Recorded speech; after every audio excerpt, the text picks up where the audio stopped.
आज का जो हमारा टॉपिक है वो क्या है, ब्रोंकोएक्टेसिस।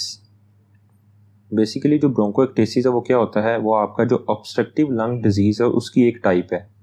जैसे कि अभी हमने स्टार्ट में डिस्कस किया था, एस्थमा को डिस्कस किया था। उसके बाद हमने किस टॉपिक को डिस्कस किया था, क्रोनिक ब्रोंकाइटिस को। ये सारी ऑब्स्ट्रक्टिव लंग डिजीज़ की टाइप्स हैं। थर्ड पे हमने डिस्कस किया था एम्फीसीमा को। और लास्ट पे हम जो ऑब्स्ट्रक्टिव लंग डिजीज़ को डिस्कस करेंगे वो हमारे पास क्या है, ब्रोंकोएक्टेसिस। ये बेसिकली ब्रोंकोएक्टेसिस ये मोस्ट कॉमनली एसोसिएट होती है आपकी सिस्टिक फाइब्रोसिस के साथ। सिस्टिक फाइब्रोसिस में क्या होता है, आपका जो म्यूकस होता है वो थिक होता है। लंग्स के अंदर कौन सा म्यूकस प्रोड्यूस होता है, थिक। जैसे ही वो थिक प्रोड्यूस होगा म्यूकस आपका लंग्स के अंदर, उसको वो अच्छे से एक्सपेल नहीं हो पाएगा, लंग से बाहर नहीं जा पाएगा। जो जैसे वो म्यूकस एक्सपेल नहीं हो पाएगा वो क्या करेगा, वहाँ पे ब्लॉकेज करवा देगा, जिसकी वजह से कौन सी डिजीज़ हो जाएगी, आपको ब्रोंकोएक्टेसिस डिजीज़ हो जाएगी। अब सबसे पहले हम इसकी एनाटॉमी को समझते हैं। लंग्स की एनाटॉमी सबसे ऊपर क्या पड़ा होता है आपके पास, सबसे ऊपर आपके पास पड़ा होता है ट्रैकिया। ट्रैकिया के नीचे क्या पड़ा होता है आपके पास, ब्रोंकाई पड़े होते हैं। और ब्रोंकाई के नीचे क्या पड़े होते हैं आपके पास, ब्रोंक्यूल्स पड़े होते हैं। लेकिन यहाँ पे प्रॉब्लम कहाँ पे आ रही होती है, प्रॉब्लम आपकी आ रही होती है ब्रोंकाई के अंदर। और ब्रोंकाई के अंदर कौन सा इन्फेक्शन होता है, ब्रोंकाई के अंदर आपके पास होता है क्रोनिक यानी पुराना नेक्रोटाइजिंग इन्फेक्शन होता है। नेक्रोटाइजिंग मतलब यहाँ पे नेक्रोसिस हो जाता है। क्रोनिक नेक्रोटाइजिंग इन्फेक्शन होता है आपका ब्रोंकाई का, जिसकी वजह से ब्रोंकाई में क्या आता है, चेंजेस आती हैं, ये परमानेंटली डायलेट हो जाते हैं, जिसकी वजह से यहाँ पे एयर जो होती है वो ट्रैप हो जाती है। परमानेंटली डायलेट हो जाते हैं आपके एयरवेज। ये क्यों होता है, क्योंकि बेसिकली यहाँ पे नेक्रोसिस हो रहा है। कौन सा, क्रोनिक नेक्रोटाइजिंग इन्फेक्शन की वजह से नेक्रोसिस हो रहा होता है, जो ब्रोंकोएक्टेसिस करवा देते हैं। जब ये इन्फेक्शन होता है तो क्या होगा, आपकी जो एयरवेज के अंदर एयर होगी वो ट्रैप हो जाएगी, और उसकी वजह से आपका जो म्यूकस प्लग बनेगा, और म्यूकस प्लग बनने की वजह से क्या होगा, आपको प्रूलेंट स्पूटम आएगा।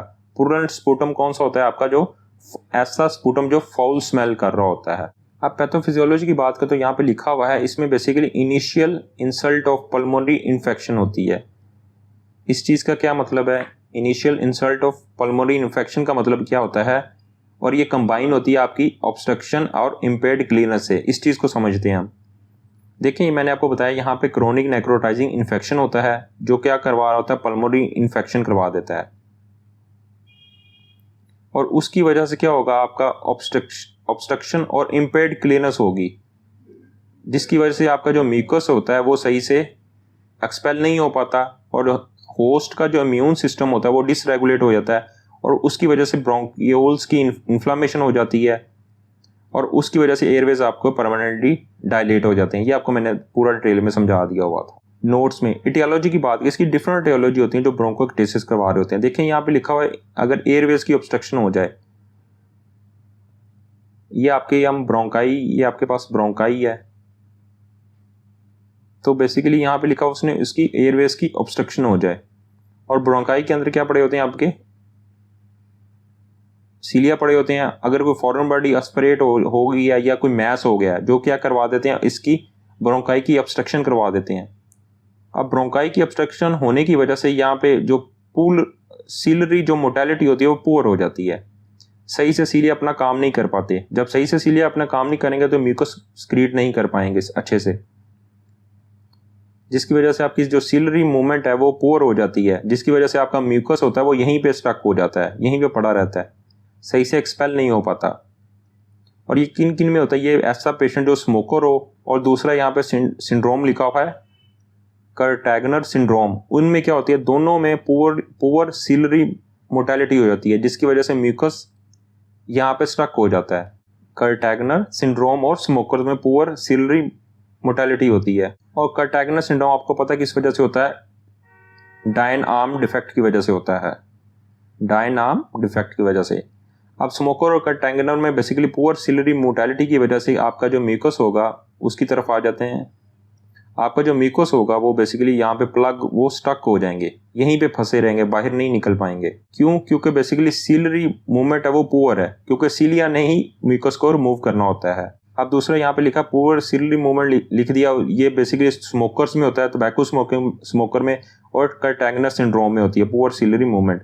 अब cystic fibrosis, basically cystic fibrosis में क्या होगा, आपका जो म्यूकस होता है वो थिक हो जाता है, आपका जो म्यूकस होता है वो थिक हो जाता है, बाहर निकल नहीं पाता, और जिसकी वजह से ब्रोंकोएक्टेसिस हो जाती है पेशेंट को।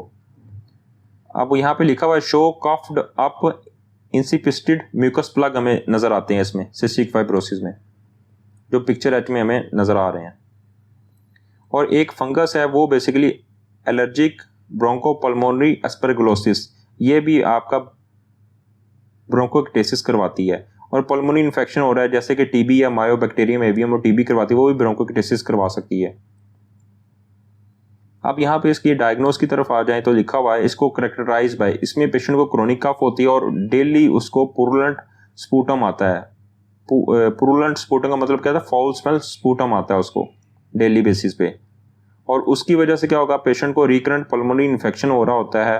और इसको हम कंफर्म भी कैसे करते हैं, ब्रोंकोएक्टेसिस को हम कंफर्म करते हैं इमेजिंग से, और गोल्ड स्टैंडर्ड हम कौन सा यूज करते हैं, HRCT, high resolution CT scan. वो बेसिकली उसमें क्या हमें नजर आ रहा होता है, जो आपका हमें ब्रोंकोएक्टेसिस को हम कंफर्म करते हैं इमेजिंग डिमॉन्स्ट्रेटिंग एयरवे डायलेशन, जो इमेज हमें नजर आ रहा होता है वो बेसिकली वो शो करता है, डिमॉन्स्ट्रेटिंग मतलब शो कर रहा होता है आपकी वहां पे एयरवे डायलेशन हो गई है, एयरवेज की डायलेशन हो जाती है, और वहां पे ब्रोंकियल थिकनिंग भी हमें नजर आ रही होती है।